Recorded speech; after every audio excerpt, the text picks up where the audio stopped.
আপোনালোকে আমাক দেখি গুৱাহাটীত দেখি পেলাই আচৰিত হৈছে চাগে কিয়নো আজিৰ পৰা ভাগৱত আৰম্ভ হৈছে আৰু আমি গুৱাহাটীত কি কৰি আছোঁ আচলতে সিদিনাখন যে আপোনালোকক ক'লোঁ 9 তাৰিখে মোৰ মা দেউতাৰ এনিভাৰ্চাৰী আছিল আৰু আইতাৰ কথাটো ক'লোঁ আইতাৰ কাৰণে চাকি দিবলৈ গৈছিলোঁ 9 তাৰিখে ৰাতি হেনো আইতাক আকৌ ICUলৈ শিফ্ট কৰিছিলে অকণমান অক্সিজেন ড্ৰপ হোৱাৰ কাৰণে মাহঁতে মোক কথাটো কোৱা নাছিলে কিয়নো মই বহুত বেছি টেনশ্যন লৈ লওঁ যেহেতু সাংঘাতিক চিৰিয়াছ একো হোৱা নাছিলে কাৰণে মোক কোৱা নাছিলে কিন্তু কালি দিনত অৰ্থাৎ 10 তাৰিখে দিনৰ 3:30 মান বজাত গম পালোঁ যে আইতাই ৰেছপণ্ড কৰা নাই আইতাই মাত মতা নাই চকু মেলা নাই তাৰপিছত খুৰাৰ পৰা হেনো ভেণ্টিলেশ্যন দিবলৈ কনচেণ্ট লৈছে ডক্টৰে সেইটো গম পোৱাৰ লগে লগে মই আচলতে ৰৈ থাকিব নোৱাৰিলোঁ কিয়নো কালিহে গম পাইছোঁ মাকো হেনো আইতাই কেইবাবাৰো সুধি আছিলে মোৰ কথা মই ভাগৱতৰ গাঁও অলপ কাম আছিল ভাগৱতৰ আৰু এওঁলোকৰো কিছুমান পৰিয়ালৰ কাম আছিলে গতিকে মই গৈছিলোঁ তাৰপিছত আমি গম পোৱাৰ লগে লগে গধূলি 6 মান বজাত যোৰহাটৰ পৰা ওলাই আহিলোঁ আহি ভাগৱতৰ মহিমা চাবচোন মই অহাৰ আগতে নামঘৰত সোমাই পেলাই সেৱা কৰি থাপনালৈ মণিকূটলৈ চাই পেলাই ক'লোঁ যে মই কি দুখ কৰিলোঁ যে মই ইমান আশা কৰি আহিছিলোঁ ভাগৱত নাপালোঁ আৰু আইতাক কষ্ট নিদিব আইতাক ৰক্ষা কৰিব যি হওক মানৱ জীৱন আমি সকলো এদিন যাব লাগিব তথাপিও কষ্ট নিদিব তেনেকৈ কৈ পেলাই মন বেয়া লাগিছে মনটো আহিলোঁ আহি পেলাই আধা বাটতে গম পালোঁ যে আইতাই বোলে চকু মেলিছে আৰু কথা কৈছে কিন্তু তথাপিও আমি উভতি নগ'লোঁ মোৰ আইতাক চাবলৈ খুব মন গ'ল আমি চিধাই 11 মান বজাত আহি পালোঁহি আহি পাই হস্পিটেললৈ গ'লোঁ মেডিকেল কলেজলৈ আৰু তাতে আইতা একদম টকটকাই আছে মোক দেখা পাই বহুত কথা পাতিছে ভাগৱত আছে ঢেকীয়াখোৱা নামঘৰৰ কথা কৈছে ভাগৱতৰ মাহাত্য চাওকচোন এতিয়া আকৌ এবাৰ হস্পিটেললৈ যাওঁ আজি 11 তাৰিখ ভাগৱত আৰম্ভ হৈছে আৰম্ভণিখিনি মই দেখা নাপালোঁ যদিও মোলৈ ভিডিঅ' পঠিয়াইছে মুন্নি আছে তাতে মুন্নি আৰু অলকাবাদ আৰু তাৰে আমাৰ স্থানীয় ৰীতিজা সেইদিনাখন দেখুৱাইছিলে ৰীতিজাৰ ভিডিঅ' পঠিয়াইছে মই দেখুৱাম বাৰু আপোনালোকক এতিয়া আমি হস্পিটেলত সোমাই তাৰপিছত ভাগৱতলৈ যাম মাৰো খুব হেঁপাহ আছিলে তাতে চাকি দিবলৈ ভাগৱতলৈ খুব সম্ভৱ যদি আইতা যদি ষ্টেবল মাও যাব চাগে লগতে গতিকে পলম নকৰোঁ আপোনালোকক আজি এতিয়া মই আৰম্ভণিখিনি মোলৈ পঠোৱা ভিডিঅ' আপোনালোকক দেখুৱাম যিহেতু কৈ থৈছিলোঁ ভাগৱত দেখুৱাম আৰু গৈ সন্ধিয়া আমি নামঘৰলৈ যাওঁতে নামঘৰত কি চলি আছে দেখুৱাম বাৰু মোৰ আইতাৰ কাৰণে প্ৰাৰ্থনা কৰিব ধন্যবাদ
সেয়া আছিল ভাগৱতৰ পুৱাৰ কাৰ্যসূচী।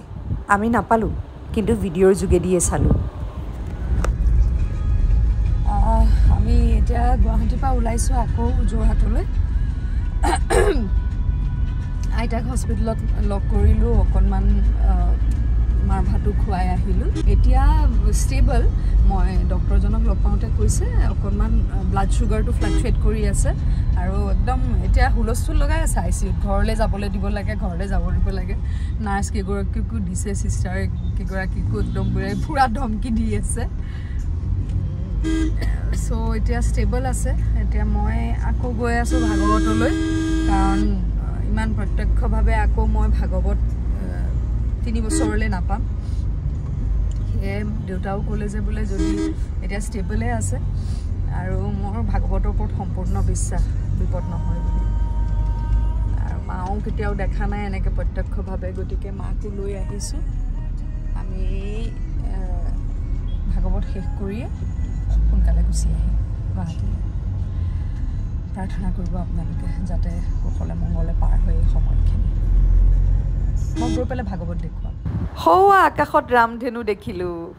কিবা এটা যেন শুভ বাৰ্তা কঢ়িয়াই আনিছে। মনটো ভাল লাগি গ'ল পাই।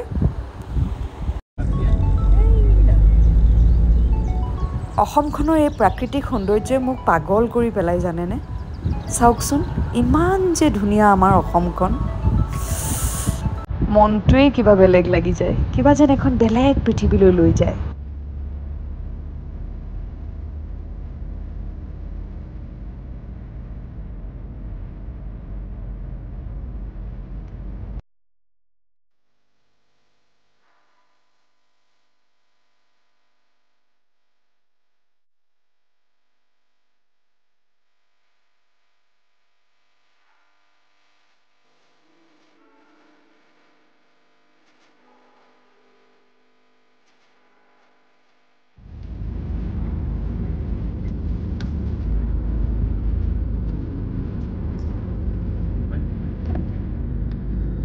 আমি আহি পালোহি। আমি 10মান বজাত আহি পালোহি।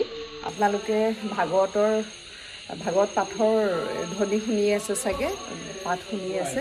এতিয়া আমি যাওঁ, অলপ নামঘৰৰ পৰা আহোঁগৈ, সেৱা কৰি আহোঁ। ওলাইছোঁ মা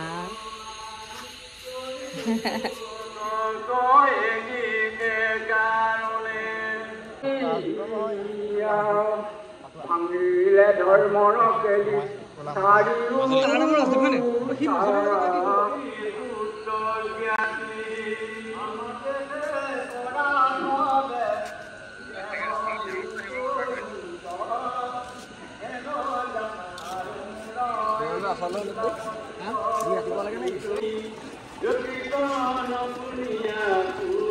বা বেলেগ টেকনিক হৈছে না।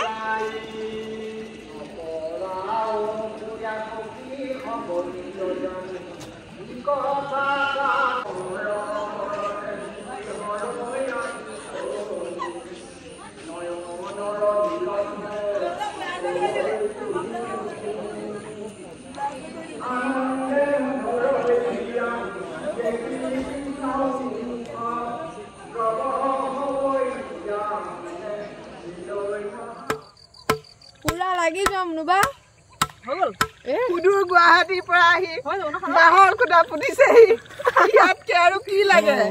এয়াই ধোৱাপুখুৰী গাঁৱৰ ছোৱালী বাহাদুৰী।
টেঙা এনেও নাখাওঁ মোকো নালাগে এই কাজি নেমু ইমান খোৱা ভিতৰত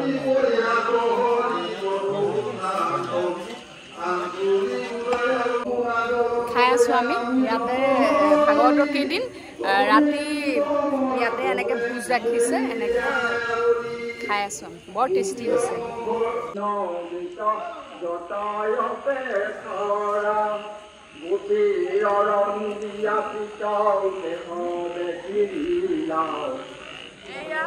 অভিজিত নাথ দাঢ়ি পোচ কাটি আহিব আমাৰ ভাগৱতলৈ সকলো নিমন্ত্ৰণ জনাইছোঁ আৰু দাঢ়ি চাৰি কাটি আহিব লাগিব খালি ইয়ালৈ আহিলে